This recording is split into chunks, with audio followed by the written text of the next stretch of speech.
empty nest syndrome. They were all leaving, and it was like, what am I going to do with the rest of my life? The empty nest syndrome. What I chose to do is not what the average mother or grandmother decided to do.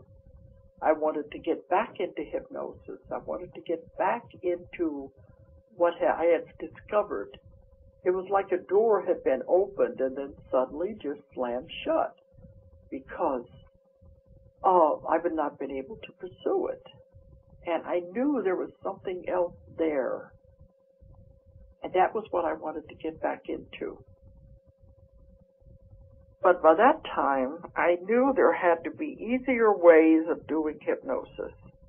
The old ways were too long, drawn out, too time-consuming. I knew there had to be an easier way to do it. So I began to study the newer methods.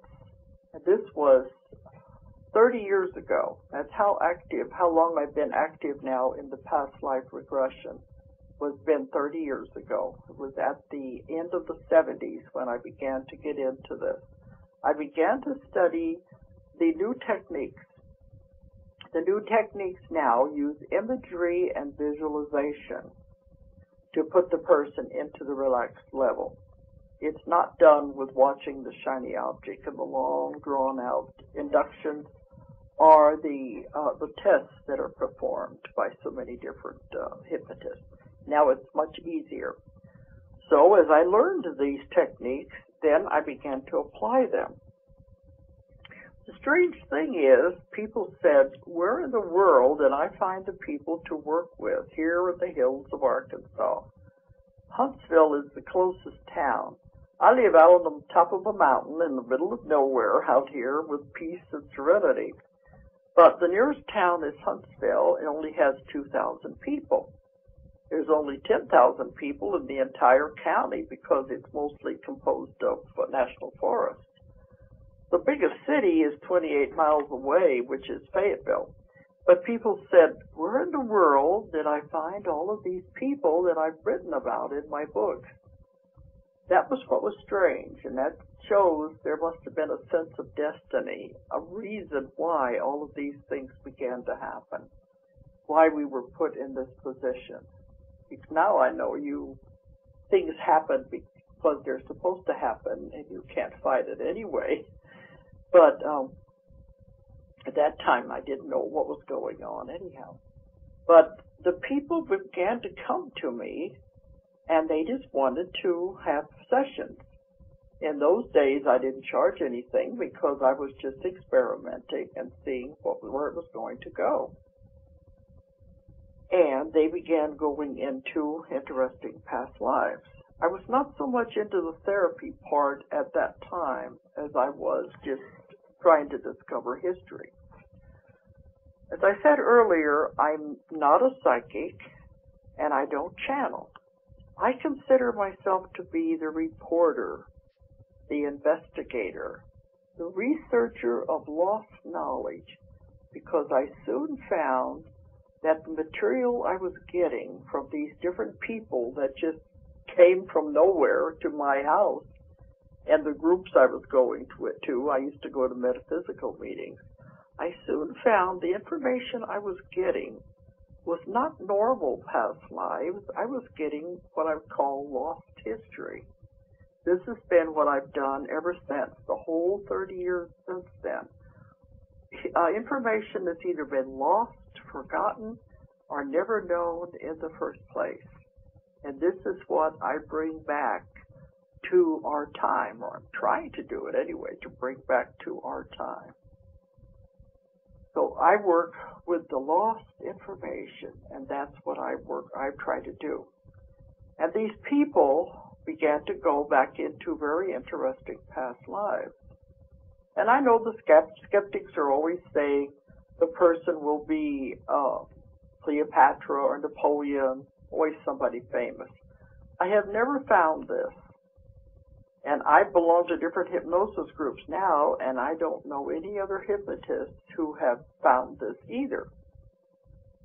We have found many of the lives have been very dull and boring and normal. You got to remember there's a whole lot more normal people out there, common people, ordinary people, than there are those that are famous. How many people in the world today get their names in the newspaper are there so that people can identify them?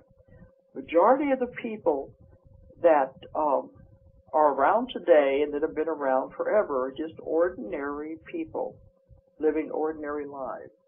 I call, when they go back to these kind of lives, I call them digging potatoes lives because that's maybe the most interesting thing they do. They live in the country, they're a farmer, and they just farm.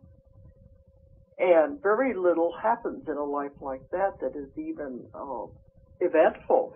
So it's hard to find anything that is even important in that lifetime. But this makes it more and more validity, because this is the way most people's lives are.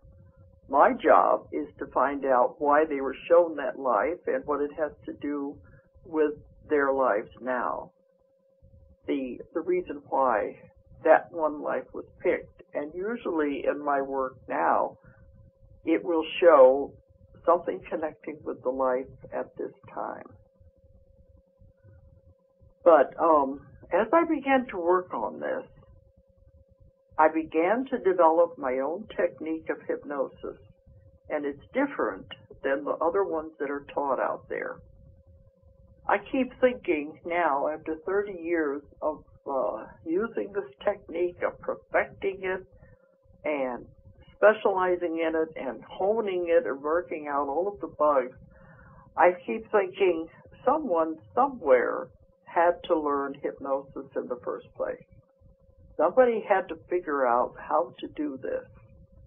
Now that doesn't mean their methods or techniques is the only way it can be done. That isn't the only way. Somebody had to do it. And a lot of the ones who are taught hypnosis are taught this is the way you do it. Don't make any deviations. Don't make any corrections. Do it word for word. I've had some people tell me they have to read from a script, and they cannot deviate from that script at all. They just have to keep on with it. You know, they can't use their own mind as far as coming up with ideas of how to do this. The main thing is once you understand what it's doing, how you're working with the mind, how you're working with the subconscious, as long as you understand that, and the main thing is you're not going to hurt the person, then you're free to experiment. And that's what I have done, and I have developed my own technique. And it's different because I found a way to contact the subconscious mind directly, and to have access to tremendous amounts of information. That is the technique that I use. Now, there are many levels of trance. These can be measured. They can be measured by machines to see the different levels of trance. The lighter levels, the person will get information. If you take them into a past life, they will get information because we've all had hundreds and hundreds of lives. They're going to get something. But in the lighter levels, they feel they are watching it, and not a participant, but more or less watching it happen. And the conscious mind is very active, and it's sitting there saying, oh, you're making all this up. You know, you read it in a book, you saw it in a movie. Oh, this is silly. What do you think you're doing? And so afterwards, they have a lot of doubt about it because they said they remembered everything about it and they were objective. These are the lighter levels of trance. What I found that I like to work in is called the somnambulistic level. The somnambulistic level of trance is the deepest possible level of trance. When the person enters the somnambulistic level, they don't remember anything. When they wake up, they will say, oh, I must have fallen asleep. I don't remember anything. And they think they were only asleep for just 15 minutes at the most. But yet I've had 2 hours of tape there. They don't remember anything at all.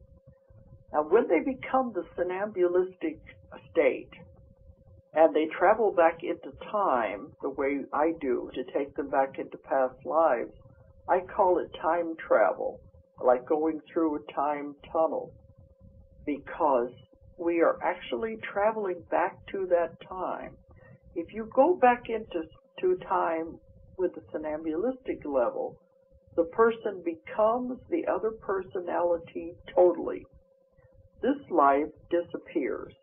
They have no memory of this life at all. They are the other personality.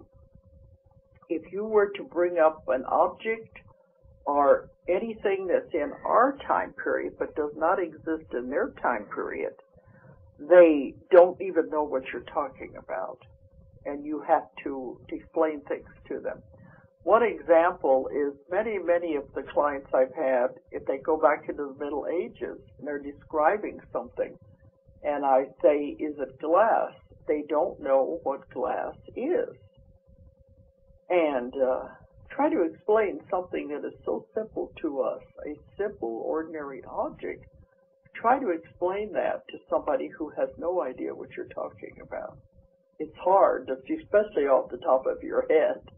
But they become the other personality so much, that so closely identified with it, that they are able to get all of the history, the feelings, the theology, anything that the person of that time was associated with.